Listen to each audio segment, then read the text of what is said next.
Hey, so today I'll be reviewing Fahrenheit 451 by Ray Bradbury. So Fahrenheit 451, made in 1953 by Ray Bradbury, is a dystopian society on Earth in which firemen burn books, millions of books are censored, and people are practically no longer think or hold ideas that might contradict other ideas in the name of preventing conflict. So, Guy Montag, our main protagonist in the story, is a fireman. He burns books for a living. He burns all kinds of books and really doesn't question. He finds pleasure in it. Until one day, after he's coming home from work, there's this girl he meets called Clarice. She's different from the other girls. She thinks. Everyone else in society thinks she's an outcast, you know? I mean, what's a girl thinking? Why do I have to think? Why do I have to be curious? But this really affects Montag. It changes him. It really does. So I'm gonna jump right into this and start the quotation. The sea of faith was once too, at the full and rounds earth's shore. They like the folds of the bright girdle furled, but now I only hear its melancholy long withdrawing roar, retreating to the breath of the night wind down the vast edges drear and naked shingles of the world. Ah, love, let us be true to one another for the world, which seems to lie before us like a line of dreams, so various, so beautiful, so new, hath really neither joy, nor love, nor light, nor certitude, nor peace, nor help for pain. And we are here, as on our darkling plain, swept with confused alarm of struggle and flight, where ignorant armies clash by night. After Guy Montag recites this poem, Miss Phelps starts crying. It is inferred that Miss Phelps starts crying because she understands the meaning behind this poem. She thinks about 3 husbands she had. The first one she divorced, the second one killed in a jet plane, and the third one who blew his brains out. Also, think of the kids she had a cesarean C-section with for because she didn't want to have them naturally. The second quote I would like to address is on page 163 when Gringa mentions the Phoenix after the city that Montag lived in had been bombed.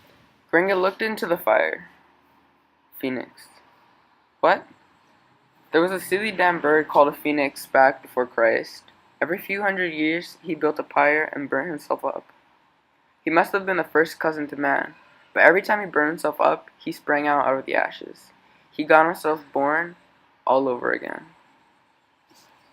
I believe this can be related to censorship because it goes to show that nothing can remain censored forever. And once it comes out, consequences are most likely sure to be followed.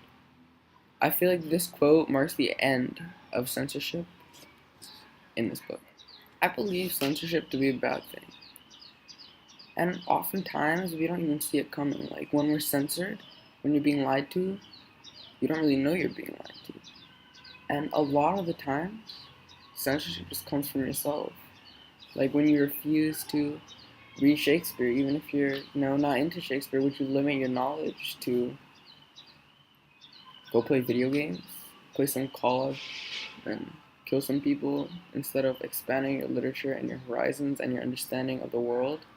You rather stay in your confined area and not think, which in turn is why I think that this book would be necessary in our curriculum, because without this, I feel like I wouldn't have thought about some of the topics that I thought about, and I don't think that I'd be more appreciative of the resources I have that are available to me at school and at home, and I would be less motivated to expand my knowledge because I don't want to end up like another Mildred.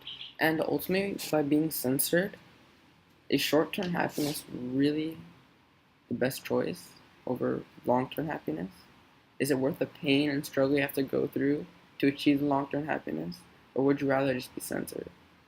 I'd rather have long-term happiness. I think it's kind of scary how some of the things that Ray Bradbury predicted 60 years ago are somewhat coming true in our society nowadays. Things such as censoring certain books because of the argument that it is racist. The knowledge the book contained could be really, really important to the student, but it's limited because one student complained about it. Millions of children would be deprived of their knowledge because one parent wasn't satisfied, so it had to be censored. An example would be The Adventures of Huckleberry Finn. Alright, that's it for today. See ya.